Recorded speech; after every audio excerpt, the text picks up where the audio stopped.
दोस्तों, किसी के भी मन की बातें जानने के लिए 3 तरीके होते हैं, लेकिन इन तीनों तरीकों को समझना अति आवश्यक है। यदि आप इन तीनों तरीकों को समझ लेते हैं, तो आप किसी के भी मन की बातें बड़ी ही आसानी से जान सकते हैं, समझ सकते हैं। तो चलिए इसे एक बुद्ध कहानी के माध्यम से समझते हैं कि किस तरह से आप दूसरों की मन की बातें जान सकते हैं, समझ सकते हैं। बहुत समय पहले की बात है। एक छोटा सा गांव था। उस गांव में 2 भाई रहा करते थे। बड़ा भाई अंधा था, जिस कारण वो हमेशा घर पर ही बैठा रहता था, और छोटा भाई खेती किया करता था। लेकिन खेतों में अधिक जानवर आने से पूरी फसलें नष्ट हो जाती थीं, जिस कारण छोटा भाई बहुत परेशान हो चुका था। तभी उसे एक तरकीब सूझी। एक दिन उसने सोचा, खेतों में से इन जानवर को भगाने के लिए क्यों ना मैं अपने बड़े भाई की मदद लूं। वैसे भी बड़े भैया अंधे हैं। अगर वह खेत में बैठे रहेंगे और जानवरों की आहट आने पर वो उन्हें जोर से चिल्लाकर भगा सकते हैं, जिससे हमारी फसलें बच सकती हैं। इसलिए उन्हें मैं खेत में बिठा देता हूं। ये सब सोच विचार करने के बाद उसने अपने खेत में ही एक छोटी सी झोपड़ी तैयार की और अपने अंधे भाई को उस खेत में बिठा दिया और उनसे कहा, भैया, यदि कोई जानवर की आहट आपको सुनाई दे तो आप जोर जोर से चिल्लाना। ये सुनकर वो जानवर यहां से भाग जाएंगे और हमारी फसलें नष्ट होने से बच जाएगी। बड़ा भाई अपने छोटे भाई की बात मान लेता है और वो उस दिन से खेत में ही रहना शुरू कर देता है। जब भी किसी जानवर की आहट उसे सुनाई देती तो वो तुरंत जोर जोर से चिल्लाना शुरू कर देता, जिससे वो जानवर उसके खेतों से भाग जाते। ऐसा करते करते कई दिन बीत चुके थे। तभी एक दिन उसके खेत में एक हिरण भागता हुआ आता है और वह खेत के बांध को तोड़कर वहां से भाग गया। लेकिन उसी हिरण का पीछा करते हुए एक राजा भी उस खेत में आ पहुंचा। तभी राजा की नजर उस अंधे भाई पर पड़ती है। राजा उस व्यक्ति से कहता है, देखो, मैं यहां पर एक जानवर का पीछा करते हुए आया हूं। क्या तुमने उस जानवर को यहां पर देखा है? इस पर वो व्यक्ति कहता है, हे राजन, मैं तो अंधा हूं, मैं भला किसी जानवर को कैसे देख सकता हूं। लेकिन मैं आपको इतना जरूर बता सकता हूं कि जो जानवर मेरे खेतों से होकर भागा है वो आपके लायक नहीं है। आप उसके पीछे अपना समय यूं ही व्यस्त कर रहे हैं। राजा उस अंधे व्यक्ति की बात सुनकर बड़ा अचरज में पड़ गया। वो ये सोचने लगा कि आखिर ये तो अंधा है, फिर इसे कैसे पता कि जिस हिरन को मैं तलाश रहा हूं वह हिरन मेरे लायक है ही नहीं। ये अंधा व्यक्ति मुझे कैसे बता सकता है? तभी राजा उस अंधे व्यक्ति से कहता है, कहीं तुम मुझसे झूठ तो नहीं कह रहे? एक तरफ तुम ये कहते हो कि तुम अंधे हो और दूसरी तरफ तुम ये भी कह रहे हो कि जो जानवर यहां से भागा है वो मेरे लायक नहीं है। इस पर वो अंधा व्यक्ति कहता है, हे राजन, जिसे आप एक हिरण समझ रहे हैं, असल में वो एक हिरण नहीं है, बल्कि एक हिरणी है, और वो भी गर्भवती है। और जहां तक मुझे ज्ञान है, मैंने कभी किसी राजा को किसी गर्भवती हिरणी का शिकार करते हुए नहीं सुना है। और इसी कारण मैं आपसे ये कह रहा हूं कि वो हिरणी आपके लायक नहीं है। आप उसके पीछे अपना समय व्यर्थ ना करें। यह सुनकर राजा और भी अचरज में पड़ गया। वो ये सोचने लगा कि आखिर ये अंधा आदमी ये कैसे जान सकता है कि वो हिरणी है और गर्भवती है। राजा कुछ देर सोच विचार करने के बाद अपने सेनापति से कहता है, सेनापति जी, मुझे वो जानवर जिंदा चाहिए, क्योंकि मुझे यह पता करना है क्या वह हिरणी है और क्या वह गर्भवती है। क्योंकि यह अंधा आदमी बहुत विश्वास के साथ कह रहा है और मुझे इस बात की पुष्टि करनी है। यदि वह हिरणी हुई और गर्भवती हुई तो वह हमारे शिकार के लायक नहीं है, क्योंकि हम तो एक हिरण का पीछा कर रहे थे। इसलिए जाओ और पता करो कि क्या वो हिरणी है। सेनापति राजा से आज्ञा लेकर आगे की ओर बढ़ चलता है और कुछ देर बाद जब वह वापस लौट कर आता है तो वह राजा को कहता है, हे राजन, इस अंधे आदमी ने जो भी बातें कही हैं वो बिल्कुल सही हैं। वो एक हिरणी ही है और वह गर्भवती भी है। यह सुनकर राजा आश्चर्यचकित रह गया। उसे समझ नहीं आ रहा था कि आखिर अंधा आदमी कैसे पता कर सकता है कि वह जानवर एक हिरणी है, और तो और वह गर्भवती है। भला एक अंधा आदमी यह कैसे देख सकता है? यह कैसे जान सकता है? आखिर इसे यह कैसे पता चला? ऐसे कई सारे प्रश्न अब राजा के मन में उमड़ने लगे। अब राजा ने यह ठान लिया था कि मुझे इस बात की तह तक पहुंचना ही है कि आखिर यह अंधा आदमी कैसे जानता है कि वह जानवर एक हिरणी है। यह सोचकर राजा उस अंधे आदमी के पास जाता है और उस अंधे आदमी से कहता है, देखो, मैं ये तो नहीं जानता कि तुम सचमुच अंधे हो या नहीं, लेकिन मैं तुमसे एक बात जानने आया हूं। क्या तुम मेरे प्रश्न का सही सही जवाब दोगे? इस पर अंधा व्यक्ति कहता है, हे राजन, आप जो कुछ पूछना चाहते हैं मुझसे पूछ सकते हैं, मैं आपको बिल्कुल सच सच जवाब दूंगा। इस पर राजा कहता है, देखो, एक तो तुम कहते हो कि तुम अंधे हो और दूसरी तरफ तुमने यह बता दिया कि जिस जानवर का पीछा मैं कर रहा हूं वह एक हिरणी है, और तो और वह गर्भवती भी है। आखिर तुम्हें यह कैसे पता चला? तुम्हारे खेत में और भी तो जानवर आते होंगे, और भी तो जानवर यहां से गुजरते होंगे, फिर तुमने यह कैसे अंदाजा लगाया? तभी वह अंधा व्यक्ति राजा से कहता है, हे राजन, आप जिस हिरणी का पीछा कर रहे थे वही हिरणी जब मेरे खेत में आई, उसकी रफ्तार और उसके भागने की आहट से मुझे यह एहसास हो चुका था कि यह एक हिरणी है, और मेरे खेत की जो बांध है वह बहुत छोटी है, उसकी ऊंचाई ज्यादा नहीं है। यदि कोई हिरण होता तो उस बांध को बड़ी आसानी से लांघ जाता, लेकिन वह हिरणी इस बांध को तोड़कर भागी है, और यदि वह इस बांध को छलांग लगाकर पार करने का प्रयास करती तो इससे उसके बच्चे को खतरा होता, और इसी बात से मैंने यह पता लगा लिया कि वह गर्भवती है। इस कारण वह ज्यादा ऊंची छलांग न लगाकर मेरे खेत की बांध को तोड़ते हुए भाग गई। इस पर राजा के मन में एक और प्रश्न उठा। राजा ने कहा, किंतु तुम्हें कैसे पता चला कि वो एक हिरणी ही है, और भी तो कोई जानवर यहां पर आ सकते हैं? इस पर वो अंधा व्यक्ति कहता है, हे राजन, मैं पूरा दिन सुबह शाम यहीं पर बैठा रहता हूं, और मेरी सुनने की शक्ति बहुत तेज है। मैं ये बाफ जाता हूं कि कौन सा जानवर मेरे खेत में आया है, और उसी के आधार पर मैं जोर जोर से चिल्लाता हूं ताकि वो मेरे खेत से भाग जाए और मेरे खेत की फसलों को नष्ट न कर पाए। राजा उस अंधे आदमी का यह जवाब सुनकर पूरी तरह से संतुष्ट हो चुका था। वो मन ही मन ये सोच रहा था कि आदमी भले ही अंधा हो, लेकिन ये तो बड़ा ज्ञानी मालूम पड़ता है। इस आदमी से कुछ ना कुछ तो काम निकलवाना ही चाहिए। ये विचार लिए हुए राजा वहां से वापस अपने महल की ओर लौट जाता है। राजमहल पहुंचते ही राजा उस अंधे व्यक्ति से कहता है, आप तो बड़े ज्ञानी व्यक्ति हैं, आपको किसी भी बात का पता बड़ी आसानी से चल जाता है। आज मैंने आपको यहां पर इसलिए बुलाया है क्योंकि मैं आपसे ये जानना चाहता हूं कि मेरी पत्नी पतिव्रता है या नहीं। इस पर वो अंधा व्यक्ति कहता है, हे राजन, ये कैसा प्रश्न हुआ? इस पर राजा कहता है, मैंने आपसे बिल्कुल उचित प्रश्न किया है, मुझे इस प्रश्न का उत्तर दीजिए। इस पर वो अंधा व्यक्ति कहता है, हे राजन, ये सारी बातें जाने दीजिए। आपकी शादी को इतने साल बीत चुके हैं, और अब आप ये बात क्यों जानना चाहते हैं? आपके मन में ऐसे प्रश्न क्यों उठ रहे हैं? इस पर राजा जिद करते हुए कहता है, देखिए, आपको मुझे इस प्रश्न का उत्तर तो देना ही होगा। यदि आप मुझे इस प्रश्न का उत्तर नहीं देंगे तो मैं आपको मृत्युदंड दे दूंगा। राजा के मुख से यह बात सुनकर वो अंधा व्यक्ति कहता है, हे राजन, यदि आप इस प्रश्न का उत्तर चाहते हैं तो उसके लिए आपको मेरा एक काम करना होगा। राजा कहता है, बोलो, मुझे क्या काम करना होगा? इस पर व्यक्ति कहता है, इसके लिए आपकी पत्नी को मेरे साथ कमरे में अकेले छोड़ना होगा। उस अंधे व्यक्ति की यह बात सुनकर राजा पहले तो क्रोधित हो जाता है, लेकिन फिर कुछ सोच विचार करने के बाद वह उस व्यक्ति की बात मान लेता है और अपने सेनापति को आदेश देता है, सेनापति जी, इस व्यक्ति को और मेरी पत्नी को एक कमरे में कुछ देर के लिए अकेला छोड़ दे। सेनापति बिल्कुल वैसा ही करता है। अब राजा की पत्नी और अंधा आदमी एक कमरे में बंद हो चुके होते हैं। तभी वो अंधा आदमी राजा की पत्नी से कहता है, मुझे आपको छूना है। इस बात पर रानी अत्यधिक क्रोधित हो जाती है और उस अंधे आदमी को वो पकड़ पकड़ कर पीटने लगती है, कभी हाथों से तो कभी लातों से तो कभी पटक पटक कर। इस तरह से उन्होंने उस अंधे आदमी की खूब पिटाई की। उसके बाद किसी तरह से वह अंधा आदमी अपनी जान बचाकर वहां से भाग निकलता है और वह राजा के पास पहुंचता है और वह राजा से कहता है, हे राजन, आपकी पत्नी पतिव्रता नहीं है। यह बात सुनकर राजा अत्यधिक क्रोधित हो उठता है और राजा अपनी तलवार निकालकर सीधा अपनी पत्नी की ओर जाता है और क्रोधित होकर वह अपनी रानी से कहता है, रानी जी, आज मैं जो भी सवाल आपसे करने वाला हूं उसका मुझे सच सच जवाब दीजिएगा, और यदि आपने एक शब्द भी झूठ कहा तो मैं आपका अभी के अभी सर धड़ से अलग कर दूंगा। तभी आगे वह राजा कहता है, मुझे बताइए, क्या आप पतिव्रता हैं या नहीं?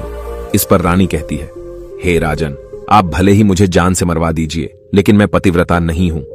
राजा यह बात सुनकर बहुत खुश हुआ, क्योंकि उस अंधे आदमी ने जो भी कहा था वह बिल्कुल सच था। यह बात सुनकर तुरंत ही राजा उस आदमी के पास पहुंचता है और आकर उस अंधे आदमी से कहता है, तुम्हें कैसे पता चला कि मेरी पत्नी पतिव्रता नहीं है? इस पर वह अंधा आदमी कहता है, हे राजन, बड़ी सीधी सी बात है। मैंने तो आपकी पत्नी से बस इतना ही कहा था कि मुझे आपको छूना है, और इस बात पर वह इतना क्रोधित हो उठी कि उन्होंने गुस्से में आकर मुझे लात घूंसों से पीटना शुरू कर दिया। और भला कोई औरत किसी और मर्द को कैसे छू सकती है, लेकिन उन्होंने न आव देखा न ताव, बस लात घूंसे मुझ पर बरसाने शुरू कर दिए। वह भी तो एक छूना ही हुआ, और एक पतिव्रता नारी कभी भी पराये मर्द को नहीं छूती। जब मैंने उसे छूने के लिए कहा था तो वह उस वक्त मुझे मना कर सकती थी, लेकिन उन्होंने तो मुझे पीटना शुरू कर दिया और देखते ही देखते उन्होंने मेरे पूरे शरीर को छू लिया। अब आप ही बताइए, ऐसी स्त्री भला पतिव्रता कैसे हो सकती है? इस पर राजा कहता है, तुम तो बड़े ज्ञानी मालूम पड़ते हो। अच्छा ठीक है, चलो तुम मेरे एक प्रश्न का और जवाब दो। यदि तुमने मुझे इस प्रश्न का सही सही जवाब दे दिया तो मैं तुम्हें यहां से जाने दूंगा। आगे राजा उस अंधे आदमी से कहता है कि तुम मुझे यह बताओ, क्या मैं सच में अपने पिताजी का ही बेटा हूं या फिर किसी और का? इस पर वह अंधा भी कहता है, हे राजन, इस बात से आपका क्या लेना देना? आप किसी की भी औलाद हो, आखिर आप हैं तो इस राज्य के राजा, इसलिए इस प्रश्न को जाने दीजिए। लेकिन राजा कहता है, नहीं नहीं, मुझे इस प्रश्न का सही सही जवाब चाहिए, अन्यथा यह प्रश्न मुझे हमेशा परेशान करता रहेगा। इसलिए मैं इसका सही सही जवाब जानना चाहता हूं। यदि तुम इसका सही सही जवाब दे देते हो तो तुम यहां से जा सकते हो, मैं तुम्हें नहीं रोकूंगा। इस पर वह अंधा आदमी कहता है, हे राजन, इसके लिए तो मुझे आपके मां के पास भी जाने की कोई आवश्यकता नहीं है। मैं आपको अभी अभी यह बता सकता हूं कि आप किसकी औलाद हैं, लेकिन उससे पहले मैं चाहता हूं कि आप मुझसे एक वादा करें कि आप मुझ पर क्रोध नहीं करेंगे। राजन ने कहा, मैं तुमसे वादा करता हूं, मैं तुम पर क्रोध नहीं करूंगा। इसके बाद वह अंधा आदमी राजा से कहता है, हे राजन, आप है तो अपने ही पिता के पुत्र, लेकिन आप पर एक कंजूस सेठ की छाया पड़ी हुई है। यह सुन राजा बहुत क्रोधित हो उठा और वह तुरंत तलवार निकालकर अपनी मां के पास जा पहुंचा। वह वहां पर पहुंचने के बाद अपनी मां से कहता है, मां, मुझे सच सच बताइए, क्या मैं अपने ही पिता का पुत्र हूं या नहीं? यदि आपने मुझे सही सही नहीं बताया तो वह यहीं पर अपने प्राण त्याग दूंगा। मुझे बताओ क्या सच है? इस पर उस राजा की मां कहती है, बेटा, तू है तो अपने ही पिता का पुत्र, लेकिन तुम्हारे ऊपर एक कंजूस सेठ की छाया पड़ी हुई है। जब मैं एक बार नहाने के बाद अपना मुंह आईने में देख रही थी, तभी उस कांच के पीछे मुझे एक कंजूस सेठ नजर आता है और उसी की छाया तुम पर पड़ चुकी है। यह सुन राजा बहुत खुश हो जाता है और वह तुरंत दौड़ा दौड़ा वापस उस अंधे आदमी के पास पहुंचता है और उस अंधे आदमी से कहता है, तुम्हें यह कैसे पता चला कि मुझ पर एक कंजूस सेठ की छाया पड़ी हुई है? इस पर वह आदमी कहता है, हे राजन, आपने मुझसे कई सारे सवाल पूछे जिनका जवाब मैंने आपको सही सही दिया है। यदि कोई और राजा होता तो मुझे इसके बदले में ढेरों सारे इनाम मिल चुके होते, लेकिन अब तक आपने एक फूटी कौड़ी तक नहीं दी है। इस बात से ही मैंने अंदाजा लगा लिया था कि आप बहुत कंजूस हो। यह बात सुनकर राजा जोर जोर से हंसने लगा और कहता है कि आप जो भी मांगेंगे वह मैं आपको अवश्य दूंगा, लेकिन मुझे यह बताओ कि तुम्हें कैसे पता चल जाता है कि कौन सी बात सही है और कौन सी गलत? तुम किसी भी बात का इतना सटीक और सही जवाब कैसे दे पाते हो? इस पर वह अंधा आदमी कहता है, हे राजन, मैं तो वैसे ही अंधा हूं। यदि मेरी आंखें होती तो मैं किसी की भी मन की बातें बड़ी सरलता से जान लेता। मन की एक भाषा होती है और यह भाषा मनुष्य के शरीर के व्यवहार के रूप में देखी जा सकती है। उसकी आंखों से, उसके होठों से, उसके काम करने के तरीके से, उसकी क्रियाओं से पता किया जा सकता है कि उसके मन में क्या चल रहा है। उसके आधार पर हम किसी के भी मन की बातें जान सकते हैं, लेकिन मैं तो अंधा हूं, मैं देख नहीं सकता, इसलिए मैं क्रियाओं से देखता हूं। यदि मुझे कोई बात जाननी हो तो अगले आदमी को कुछ काम देना पड़ता है, जिस पर वह व्यक्ति किस प्रकार काम करता है, किस तरीके से इस काम को करता है, उसके आधार पर ही मैं यह पता कर पाता हूं कि उसके मन में क्या चल रहा है। तभी वह राजा कहता है, तो क्या इसका अर्थ यह हुआ कि मैं भी किसी के मन की बातें जान सकता हूं? इस पर वह अंधा आदमी कहता है, हे राजन, अवश्य आप भी किसी भी व्यक्ति के मन की बात जान सकते हैं, किंतु उससे पहले आपको अपने ऊपर काम करना होगा, और वह काम है अपने मन को शांत करना, अपने मन को वर्तमान में लाना होगा, जिसके लिए मैं आज आपको 3 तरीके बताने वाला हूं।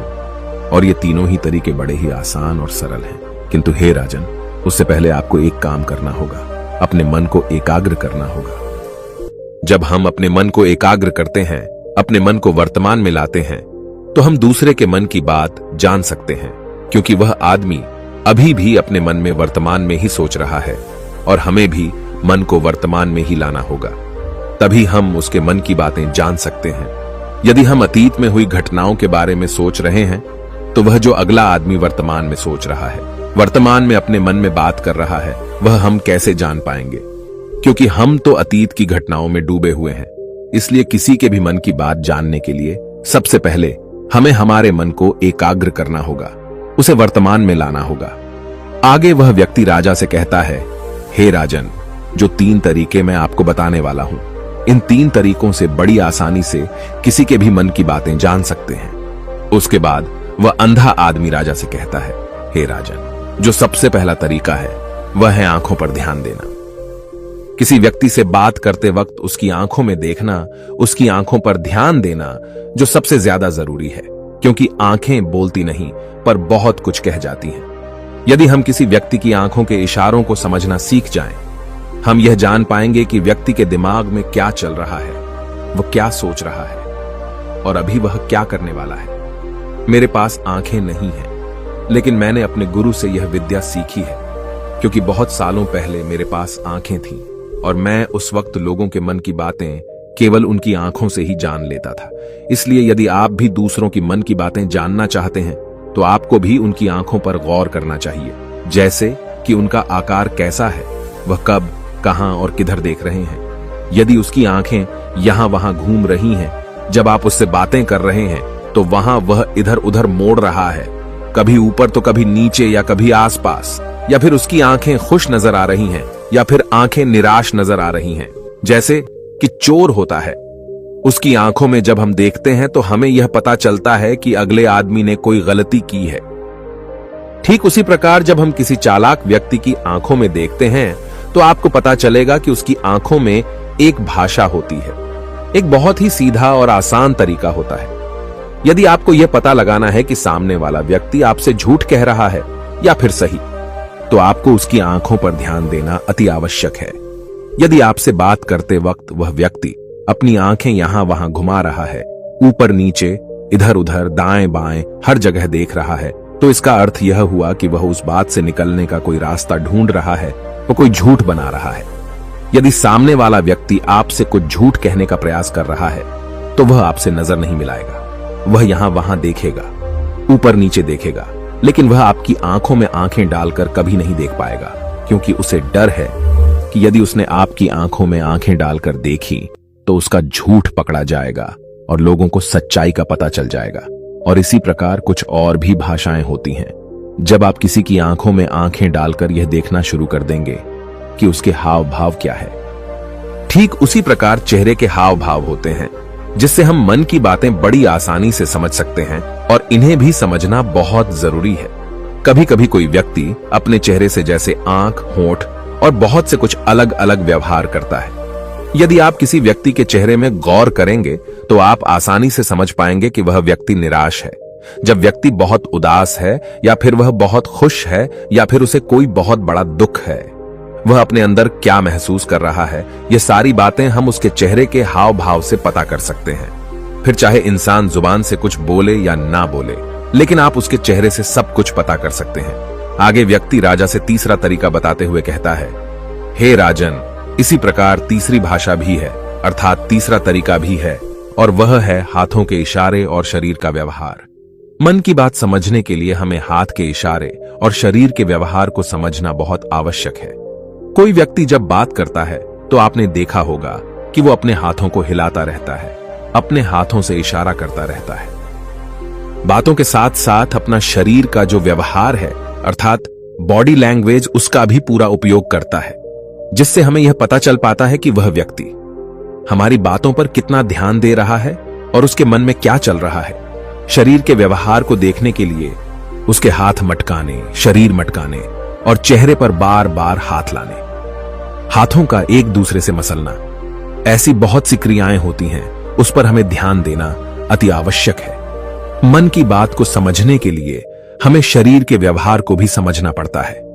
यदि हम इन 3 तरीकों को सही तरीके से ध्यान देकर इन 3 तरीकों को अच्छे से समझ लेते हैं, तो हम बहुत जल्दी किसी भी व्यक्ति के मन की बातें बड़ी सरलता और सहजता से जान सकते हैं।